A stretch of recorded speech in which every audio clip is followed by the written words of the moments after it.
Friend, welcome to my YouTube channel tutorial junction. आज का हमारा टॉपिक है सिमिल्टेनियस लीनियर इक्वेशन। आज जो हम लोग सिमिल्टेनियस लीनियर इक्वेशन को किस तरह सॉल्व किया जाता और कितने मेथड होते हैं और क्या क्या कंडीशन है, इसके बारे में हम लोग जानेंगे। ठीक है, तो सबसे पहले आ जाइए आप, what is linear equation. Linear equation किसे कहते हैं? An equation between two variable that gives a straight line when plotted on a graph. ठीक है, बोल रहा है कि लीनियर इक्वेशन को जो है हम लोग क्या कर सकते हैं कि दो वेरिएबल का एक इक्वेशन क्या होगा, लीनियर इक्वेशन होगा। ठीक है, और उसको हम लोग जो है ग्राफ में प्लॉट करेंगे तो दो स्ट्रेट लाइन आएगा। ठीक है, वो जो इंटरसेक्ट करेगा, कर भी सकता है नहीं भी कर सकता है। देखिए, ये एक लीनियर इक्वेशन है, ये एक लीनियर इक्वेशन है। देखिए, लीनियर इक्वेशन क्यों कहा जा रहा है?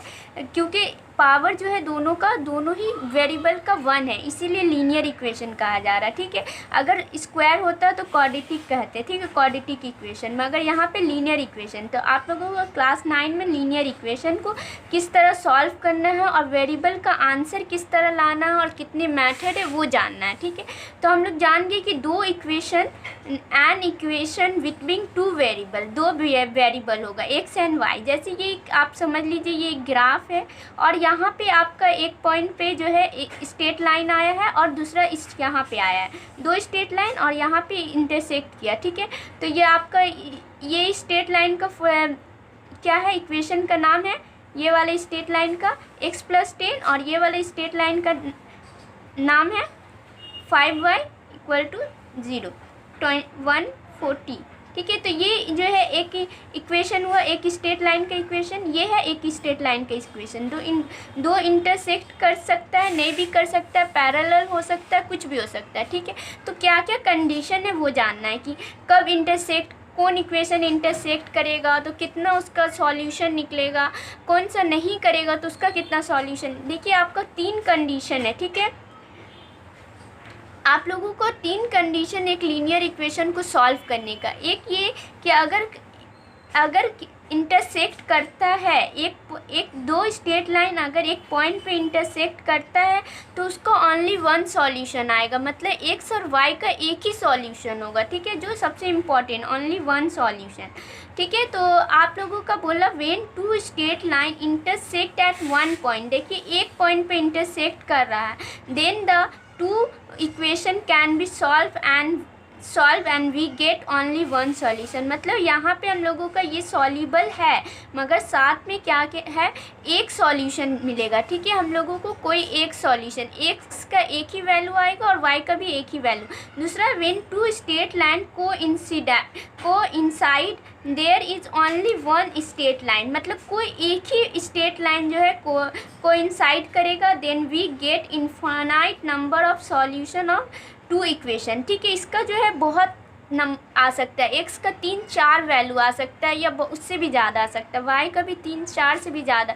तो ये भी सॉल्यूबल है, मगर क्या है, इनफाइनाइट नंबर ऑफ सॉल्यूशन है। ठीक है, यहाँ पे क्या है, हम लोगों के पास infinite number of solution given होगा। तो यहाँ पे आपको क्या बोल सकते हैं, ये एक कंडीशन हो गया, इनफाइनाइट नंबर ऑफ सॉल्यूशन। ठीक है, पहला क्या है, ओनली 1 सॉल्यूशन।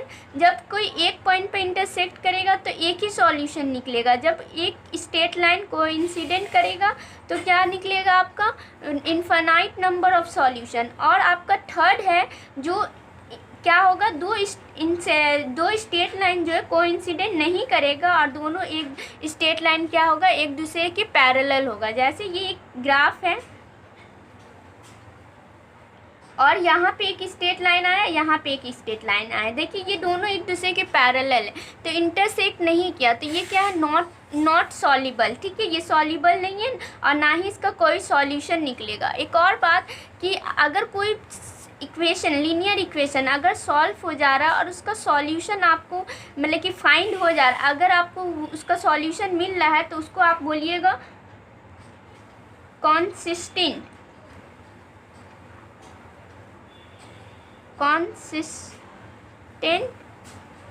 सॉल्यूशन। ठीक है, कंसिस्टेंट मतलब जो आप लोगों का सॉल्व हो जा रहा है उसको हम लोग कंसिस्टेंट बोलेंगे, और जो नहीं सॉल्व होगा उसको हम लोग क्या बोलेंगे, इनकॉन्सिस्टेंट। कंसिस्टेंट। तो आपसे पूछ सकता है कि इनकॉन्सिस्टेंट क्या है, कॉन्सिस्टेंट क्या है। तो मतलब शॉर्ट्स में तो जिसका सॉल्यूशन हम लोग फाइंड कर सकते हैं, जिसका सॉल्यूशन आ सकता है, उसको कंसिस्टेंट बोलेंगे। और जो सॉल्व नहीं हो सकता, जो लीनियर इक्वेशन सॉल्व नहीं हो सकता, उसको नॉन कंसिस्टेंट। तो ये भी सॉल्व है, तो इसीलिए हम लोग इसको भी कंसिस्टेंट बोलेंगे, कंसिस्टेंट इक्वेशन, ठीक है, या फिर सॉल्यूशन।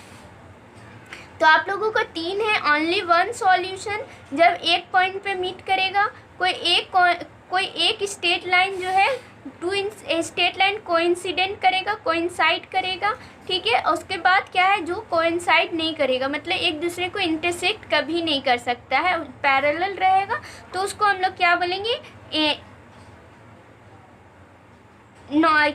No any solution. कोई भी सॉल्यूशन हम लोगों के पास गिवन नहीं, मतलब कि हम लोग फाइंड नहीं कर सकते हैं। इस तरह के इक्वेशन से कोई भी तरह का जो है वेरिएबल का नंबर जो है हम लोग फाइंड नहीं कर सकते, ठीक है। तो अब है आपका कि how to solve linear equation. Linear equation को हम लोग किस तरह सॉल्व कर सकते हैं। देखिए, हम लोगों के एग्जाम में एक लीनियर इक्वेशन दे देगा, बोलेगा सॉल्व द लीनियर इक्वेशन, ठीक है, और आपको मेथड बताएगा या फिर नहीं भी बता सकता। आपको कभी कभी क्या होता है, किसी क्वेश्चन में आपको मेथड गिवन दे देता है कि आपको मेथड इसी मेथड से बनाना है, कभी कभी नहीं देता है। तो अगर दे दिया तो आपको उसी मेथड को अप्लाई करना होगा, अगर नहीं दिया तो आप ये 4 मेथड है, कोई भी मेथड उसमें अप्लाई कर सकते हैं। पहला क्या है, एलिमिनेशन मेथड, दूसरा है कंपैरिजन मेथड, तीसरा है सब्स्टिट्यूशन मेथड, फोर्थ क्या है, क्रॉस मल्टीप्लिकेशन मेथड। देखिए यहाँ पे क्या है कि ये जो मेथड है ना, उसमें जो हम उस इक्वेशन में जो काम करेंगे उसी काम को पे डिपेंड है। एलिमिनेशन क्या करना है कि हम लोगों को 2 वेरिएबल, एक वेरिएबल को एलिमिनेट कर देंगे और उस वेरिएबल को एलिमिनेट कर देंगे तो सिर्फ एक वेरिएबल रहेगा, तो वहाँ से आंसर निकालना। तो एलिमिनेट मतलब कि वहाँ से हम लोगों को एक वेरिएबल को एलिमिनेट मतलब पूरी तरह से एलिमिनेट करके एक वेरिएबल में सिर्फ रखना है, ठीक है। और कंपैरिजन मेथड मतलब 2 इक्वेशन को कंपेयर करके बनाना है। सब्स्टिट्यूशन मतलब जैसे एक इक्वेशन से x का वैल्यू निकाले और उस x का वैल्यू जो है इक्वेशन 2 में पुट कर दिए, तो सब्स्टिट्यूट कर दिए, वहाँ पे फिक्स कर दिए, तो उसके लिए वहाँ पे सब्स्टिट्यूशन। क्रॉस मल्टीप्लिकेशन, तो यहाँ पे हम लोग क्रॉस मल्टीप्लिकेशन करके जो है इस मेथड से सॉल्व करते हैं। तो आपका सबसे इजी मेथड ये होता है, ये भी होता है और ये भी होता है। थोड़ा टफ हो जाता है तो ये थोड़ा टफ हो जाता है, ठीक है। ये थोड़ा मतलब कि थोड़ा और इम्पॉर्टेंट भी होता है, और बहुत बार एग्जामिनर जो है पूछता है ज़्यादातर, क्योंकि जानता है कि ये थोड़ा टफ है। तो स्टूडेंट लोग हैं क्या करेंगे, ज़्यादा प्रैक्टिस नहीं करके आएंगे। तो ये ज़्यादातर क्या होता है कि आपका इक्वेशन दे देगा, बोलेगा solve by cross multiplication method, तो आपको ये मेथड भी याद रखना होगा, ठीक है। तो आपका सारे के सारा जो है आपके सारा मेथड जो उसके नाम पे ही डिपेंड करता है। तो आप एलिमिनेशन मेथड उस वक्त तक नहीं समझिएगा जब तक मैं एलिमिनेशन मेथड सॉल्व करके आपको बताऊंगी नहीं कि किस तरह सॉल्व किया जाता है, ठीक है। बहुत इजी है, ठीक है। तो हम लोग पहले से एलिमिनेशन मेथड सॉल्व करते हैं। तो एलिमिनेशन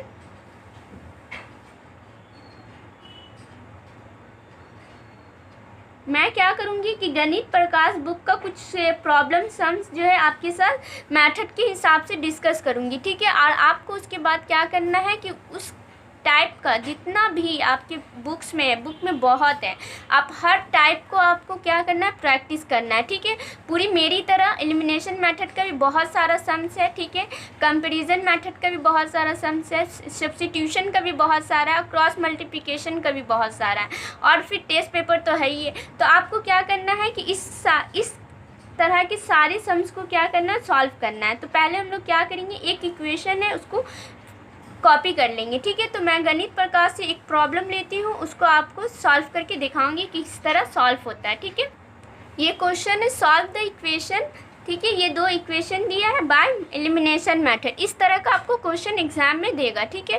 तो आपको क्या करना है, सबसे पहले सॉल्यूशन लिखना है, उसके बाद ये 2 इक्वेशन को कॉपी करना है,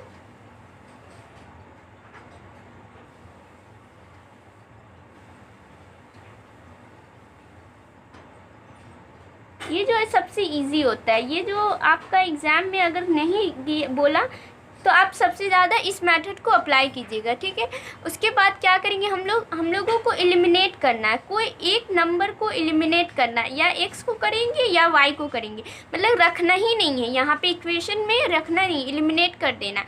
तो हम क्या करेंगे कि वाई को एलिमिनेट करना चाहेंगे, तो हम क्या करेंगे, ये 3 जो है उसको इक्वेशन 1 से मल्टीप्लाई करेंगे, और ये जो 4 है उसको 4 से इक्वेशन 2 को मल्टीप्लाई। एकदम ध्यान में रखिए, आपको जिसको एलिमिनेट करना है उसके साथ जो कोफिशिएंट है उसको क्या कीजिएगा, क्रॉस कर दीजिएगा। देखिए ये 4 है, उसको हम इक्वेशन 2 से किए हैं, और ये 3 है जो इसके इक्वेशन 1 से किए हैं। बस इतना ही आपको ध्यान रखना है कि जिस वेरिएबल को एलिमिनेट करना, उस वेरिएबल के कोफिशिएंट को हम लोगों को क्या करना है, इक्वेशन के साथ मल्टीप्लाई करना है, ठीक है।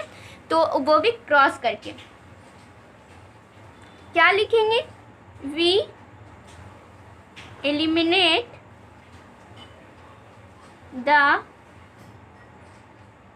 वेरिएबल, कौन सा वेरिएबल को हम एलिमिनेट कर रहे हैं, वाई को, ठीक है। Y from the equation 1 and 2 we get।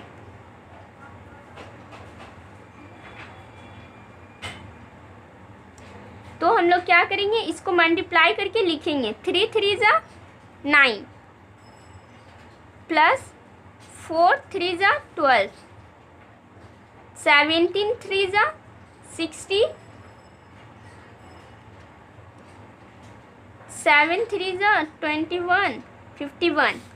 उसके बाद 4 4 जा 16 x माइनस 4 3 जा 12 y 6 4 जा 24, ठीक है। उसके बाद हम लोगों को एडिंग करना है, यहाँ पे एडिंग लिख देंगे, एडिंग करना है, ठीक है। और यहाँ पे एडिंग करना, सब जगह एडिंग करेंगे, तो यहाँ पे भी एडिंग करेंगे तो प्लस माइनस माइनस ही रहेगा। तो देखिए यहाँ पे 16 और 5 25 x हो जाएगा, और यहाँ पे प्लस है और यहाँ पे माइनस है, ठीक है। तो यहाँ पे क्या हो जाएगा, प्लस माइनस माइनस कट जाएगा, देखिए एलिमिनेट हो गया। अब मेरे पास मेरे इक्वेशन में जो है वाई वेरिएबल नहीं रहेगा, ठीक है। 5 और 75, तो x का वैल्यू देखिए 75/25, तो 25 3 जा 75, तो x का वैल्यू क्या आया 3, ठीक है। तो एक वेरिएबल का मैंने फाइंड कर लिया नंबर कि x का वैल्यू 3 है। अब हम लोग क्या करेंगे, इस x का वैल्यू जो है पुट कर देंगे इक्वेशन 1 में या इक्वेशन 2 में, किसी में भी पुट करेंगे, क्या हो जाएगा, मेरा सेकेंड वेरिएबल y का वैल्यू आ जाएगा, ठीक है। तो हम लोग क्या करेंगे, सब putting the value of putting the value of x in equation 1 we get। मैं किसी में भी आप पुट कर सकते हैं, 1 में भी या 2 में भी, तो मैंने इक्वेशन 1 में पुट कर रही हूँ, ठीक है। तो पहले इक्वेशन कॉपी करेंगे, 3 × 3, x का वैल्यू देखिए 3 है, पुट कर दिए, 4y 17, और मुझे y का वैल्यू निकालना है, तो 4y ऐसे रखेंगे, 17 3 3 जा 9, ठीक है। तो 4y 17 से 9 जाएगा तो क्या बचेगा 8, ठीक है।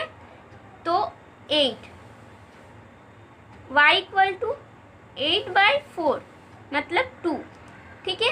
तो y का वैल्यू क्या आया 2, तो x का वैल्यू आपका आया 3 और y का वैल्यू 2। अब आपको चेकिंग करना है कि आपका क्या आंसर सही है या नहीं है, वरना आपका एग्जाम में तो रॉन्ग हो सकता है ना। तो आपको क्या करना है, चेक करना है, ठीक है। x का वैल्यू आपका 3 आया, y का वैल्यू 2 आया, ये आपका आंसर है, ठीक है। और आप या फिर आप ऐसे भी कर सकते हैं, चेकिंग लिख के आप क्या कीजिए, देखिए इक्वेशन 1 का सिर्फ लेफ्ट हैंड साइड को हम चेक करेंगे। लेफ्ट हैंड साइड में सिर्फ हम लोग लेफ्ट हैंड साइड में सिर्फ क्या करेंगे, वैल्यू पुट करेंगे एक्स एंड वाई का। अगर वो 17 आ गया तो मेरा आंसर सही है और हम लोगों का मार्क्स जो है डिटेक्ट भी नहीं होगा, ठीक है। हम लोगों का मार्क्स कटेगा भी नहीं, हम लोगों को कंफर्म हो जाएगा कि हम जो भी बना के आए वो मेरा 3 मार्क्स सिक्योर है, वो मुझे 3 मार्क्स मिलेगा ही, ठीक है। तो पहले क्या करेंगे, हम लोग लेफ्ट हैंड साइड उतारेंगे, 3x + 4y कॉपी किए। 3x का वैल्यू क्या था 3 और y का वैल्यू क्या था 2, पुट कर दिए। 3 3 × 9 और 4 2 × 8। देखिए 9 + 8 क्या होता है 17। देखिए 17 आ गया, तो ये आपका राइट हैंड साइड था। तो आप कंफर्म हो गए कि आपका जो आंसर आया है वो क्या है, सही है। तो आपको इस तरह का मतलब कि एग्ज़ाम में अगर दिया और आपको बनाना है और ये तो 3 मार्क्स का रहता है, तो 3 मार्क्स तो ऐसे वेस्ट होने नहीं दीजिएगा। तो इसको बनाने के बाद आपका जो भी एक्स एंड वाई का वैल्यू आएगा उसको क्या कीजिएगा, कोई भी इक्वेशन 1 लीजिए या इक्वेशन 2, उसमें आपको पुट करके देखना है कि आपका सही आया या नहीं आया, ठीक है। तो अब हम लोग क्या करेंगे, सेकेंड मेथड कंपेरिजन मेथड बताएंगे, ठीक है। तो उसको हम लोग लेते हैं। तो हम लोग ना एलिमिनेशन मेथड जो है सॉल्व कर दे। आपको एलिमिनेशन मेथड से जितना तरह का सम्स मिले, आपको बुक में जहाँ भी मिले, आपको एलिमिनेशन मेथड को सॉल्व करना है, ठीक है। अब देखिए हम लोग comparison method, solve the equation by comparison method, इस तरह का क्वेश्चन आपको देगा, ठीक है, और 3 मार्क्स बोलेगा। तो आपको कंपैरिजन मेथड बोला तो सबसे पहले सॉल्यूशन लिखिएगा, उसके बाद इक्वेशन को क्या कीजिएगा, लिखिएगा,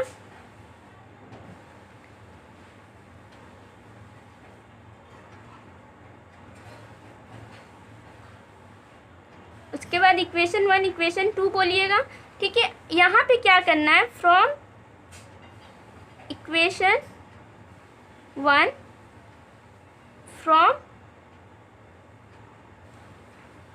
इक्वेशन 2, यहाँ पे हम लोग क्या करेंगे, दोनों इक्वेशन से कोई एक, दोनों में से क्या करेंगे, एक का वैल्यू निकालेंगे, या x का निकाल लीजिए या y का, कोई दोनों में से, मगर दोनों में ही हम लोग को x का ही वैल्यू निकालना। अगर हम यहाँ से इक्वेशन 1 से x का वैल्यू फाइंड कर रहे हैं तो यहाँ से भी x का वैल्यू ही निकालेंगे, ठीक है। वरना अगर यहाँ से x से निकाले यहाँ y तो नहीं होगा, कंपेरिजन करना, ठीक है, कंपेयर करना, एक दूसरे को कंपेयर करना है, ठीक है। तो हम लोग क्या करेंगे, 4x - 3y = 16 कॉपी किए। उसके बाद यहाँ पे भी देखिए 6x + 5y = 62। उसके बाद क्या करेंगे, 4x = 16 + 3y। उसके बाद क्या करेंगे, x = 16 + 3y 4।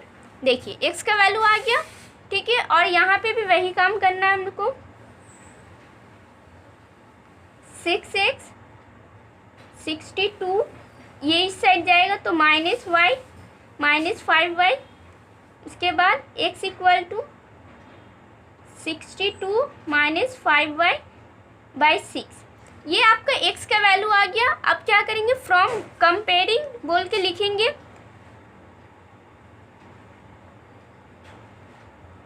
कंपेयरिंग, इसको इक्वेशन 3 बोल दीजिए, उसको इक्वेशन 4 बोल दीजिए। तो देखिए x, ये वाले x की जगह या ये x की जगह जो है हम ये वाला पुट कर सकते हैं, दोनों सेम है इसलिए कंपेयर कर सकते हैं। Comparing equation 3 and 4 we get, ठीक है। तो ये वाला 16x + 3y/4 = 62 - 5y/6। अब हम लोग क्या करेंगे, क्रॉस कर देंगे, ठीक है, ये इसको और ये इसको। सही से ध्यान रखना है कि किस मेथड को कंपेयर बोला जा रहा है, कंपेरिजिंग, किसको सब्स्टिट्यूशन और किसको एलिमिनेशन और किसको मल्टीप्लिकेशन। क्योंकि आप अगर वो एग्ज़ाम में आपसे पूछ रहा है मेथड तो आपको वही मेथड अप्लाई करना होगा, ठीक है। कोई और मेथड आप करके मत आ जाइएगा। 6 6 = 36, 3 कैरी, 6 1 = 6 और 3 96 हो गया, और 6 3 = 18y, 4 2 = 8, 4 6 = 24, 4 5 जा 20। उसके बाद हम लोग क्या करेंगे, y को एक जगह कर लेंगे, ठीक है। तो ये 18y प्लस 20 इस साइड आएगा तो माइनस है, इधर आएगा तो प्लस हो जाएगा 20y। 248 ये प्लस में इधर जाएगा तो माइनस में हो जाएगा, ठीक है। और 18 और 20 को ऐड करने से क्या हो जाता है 38। 38y इक्वल टू 248 से आप 96 को माइनस कीजिएगा 152, ठीक है। उसके बाद y equal to 152 divided by 38। शायद ये 17 से के टेबल में कैंसिल आउट हो, तो ये 19 2 जा और 19 8 जा 52, ठीक है। और उसके बाद 2 4 जा, तो आपका y का वैल्यू क्या है 4। तो यहाँ पे आपका y का वैल्यू 4 आ गया। आप क्या कीजिएगा, 4 को जो है आप इक्वेशन 1 में, इक्वेशन 3 में पुट कीजिए या इक्वेशन 4 में, आप किसी में भी पुट कर सकते हैं, ठीक है। तो मैं क्या करूँगी, putting the value of y in equation 3 we get, ठीक है। उसके बाद x equal to 16 plus 3y divided by 4। उसके बाद क्या करेंगे, 16 प्लस 3 इंटू 4 डिवाइडेड बाय 4। उसके बाद 16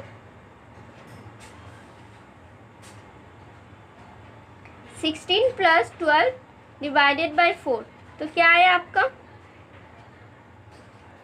8 2। तो आपका x 4 7 जा 28, तो x का वैल्यू 7। तो आपका क्या है आंसर, x का वैल्यू 7, y का वैल्यू 4, ठीक है। ये आपका आंसर है। अब आपको चेक करना है कि आपका आंसर सही आया या नहीं आया, ठीक है। तो आपको आंसर चेक करना होगा, ठीक है। तो उसको चेकिंग लिखिएगा। उसके बाद कोई भी इक्वेशन 1 और इक्वेशन 2 किसी को भी आप क्या कीजिएगा, उसका लेफ्ट हैंड साइड उतारिएगा, ठीक है। कॉपी कीजिएगा 4x माइनस 3y, ये लेफ्ट हैंड साइड है, मैंने इक्वेशन 1 लिया है। 4 इंटू एक्स का वैल्यू 7 और 3 इंटू वाई का वैल्यू 4, तो 28 माइनस 12, देखिए 28 से 12 गया 6, 2 से 1 तो 16, तो आपका राइट हैंड साइड 16 आ गया। इसका मतलब आपका जो वैल्यू आया है, वेरिएबल का जो वैल्यू आया है वो आपका एकदम करेक्ट है, आपका जो है सही है, और आपका मार्क्स जो है बिल्कुल डिटेक्ट नहीं होगा और आपको 6 मार्क्स मिलेगा, ठीक है। तो आपको कंपैरिजन मेथड क्या होता है मैंने बता दिया। तो आपको पूरा कंपैरिजन मेथड का आपको जहाँ जहाँ सम्स मिलता है आप उसको सॉल्व कीजिएगा, ठीक है। आपका एग्ज़ाम में अगर पूछा write down the comparison method by, तो आपको कंपैरिजन मेथड से आपको सॉल्व करना है, ठीक है गाइज। तो अब हम लोग क्या, थर्ड मेथड क्या होता है आपका सब्स्टिट्यूशन मेथड, तो उसको आपके साथ डिस्कस करेंगे कि सब्स्टिट्यूशन मेथड किस तरह का होता है और किस तरह सॉल्व करना है, ठीक है। देखिए गाइस, मैंने क्या किया है कि सब्स्टिट्यूशन मेथड का कॉपी कर लिया, ठीक है। क्वेश्चन देखिए इसमें क्या बोला, solve the equation by substitution method. तो आपको इस तरह का भी इक्वेशन देगा, ठीक है। इक्वेशन का जो आपका स्ट्रक्चर है डिफरेंट तरीके से कर सकता है, ठीक।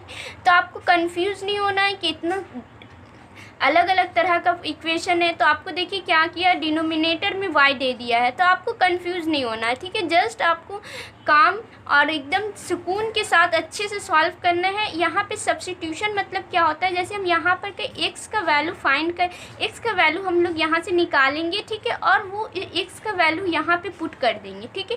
तो इसी को होता है सब्स्टिट्यूट करना। यहाँ से इक्वेशन 1 से जो वैल्यू निकाले हैं उसको हम लोग 2 में सब्स्टिट्यूट कर दिए, ठीक है। किसी चीज़ को सब्स्टिट्यूट कर देना, ठीक है, उसको फिलअप कर देना।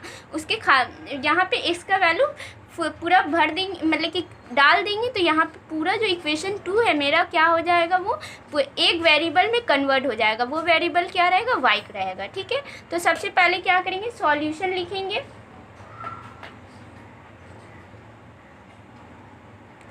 सॉल्यूशन।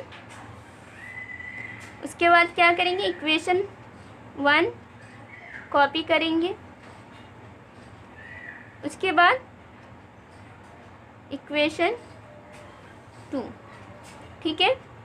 उसके बाद फ्रॉम 1 ये के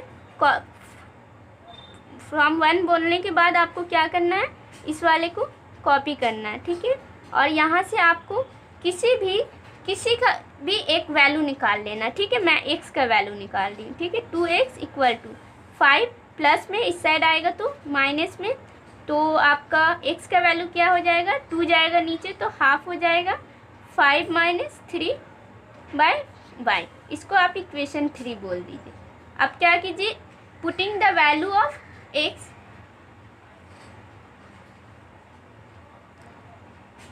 putting the value of x in equation 2 we get, ठीक है। इक्वेशन 2 में पुट करना है हमें, तो हम क्या करेंगे, इक्वेशन 2 को पहले कॉपी करेंगे।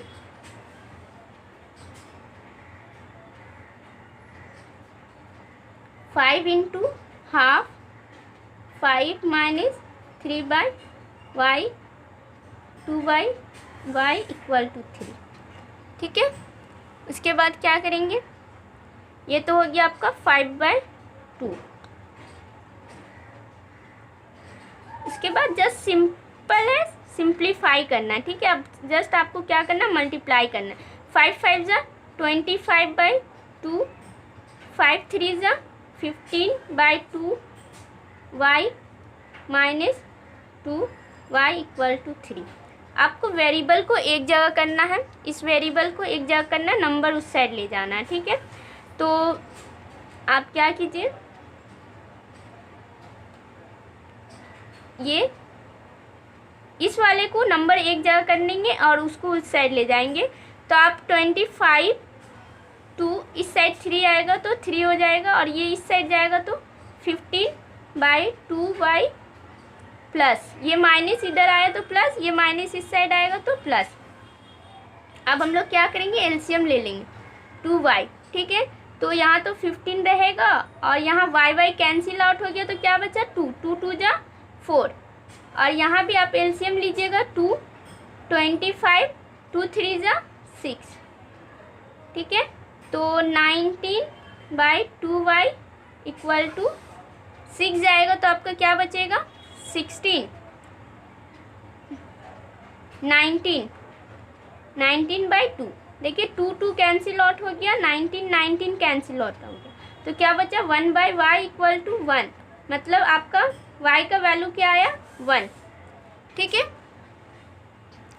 तो आपका y का वैल्यू 1 आया, तो आप क्या कीजिएगा, आप इक्वेशन 3 में y का वैल्यू को पुट कर दीजिएगा। ये थोड़ा सब्स्टिट्यूशन मेथड जो है थोड़ा लेंदी हो जाता है, ठीक है। इसको बनाना थोड़ा टाइम लगता है, स्क्वायर टाइम एकदम कंज्यूमिंग करेगा। मैं तो आपको बोलूँगी कि आप ये वाला मेथड उस वक्त ही यूज़ करें जब आपके क्वेश्चन पेपर में दिया हो कि बाय सब्स्टिट्यूशन मेथड से ही करें, क्योंकि ये अब थोड़ा लेंदी हो जाता है, क्योंकि एक को सब्स्टिट्यूट करना फिर दूसरे में पुट करना, फिर जब एक वेरिएबल का आंसर आएगा तो फिर उसको फिर इक्वेशन 3 में पुट करना। अब हम लोग फिर से लिखेंगे putting the value of y in equation 3। उसके बाद हम लोगों का क्या होगा, दूसरे वाले का आएगा आंसर, ठीक है। तो हम लोग क्या करेंगे, फ्रॉम 3, उसके बाद वी गेट, हम लोग क्या करेंगे x equal to half 5 minus 3y। देखिए आपका हाफ ऐसी रखिए, 5 माइनस, देखिए नीचे 1 है तो 3 होगा सिर्फ, ठीक है। 5 से 3 गया तो 2 बचेगा, हाफ इंटू 2, 2 2 कैंसिल आउट हो गया, तो x का वैल्यू भी आपका 1 आया और y का वैल्यू भी क्या हुआ 1 आया, तो x का वैल्यू भी 1 और y का वैल्यू भी 1 आंसर। उसके बाद आपको चेक करना, हर एक में चेकिंग है, ठीक है। चेक जो है आपके हर एक क्वेश्चन में चेक है, चेकिंग करने से क्या होता है, आप कंफर्म हो जाएंगे कि आपका जो आंसर है सही है। तो तो मैं किसी में भी चेक कर सकती हूँ, ठीक है, इक्वेशन 1 या इक्वेशन 2। तो इक्वेशन 1 का लेफ्ट हैंड साइड कॉपी करेंगे, 2x plus 3y 2 into 1 plus 3/1। तो क्या हुआ 2 प्लस 3। देखिए राइट हैंड साइड में 5 है, 5 मैंने ला दिया तो आपका चेकिंग भी हो गया। तो ये आपका क्या है इक्वेशन सब्स्टिट्यूशन। ये जो है थोड़ा टाइम को कंज्यूम करेगा और इसमें थोड़ा लेंदी होता है।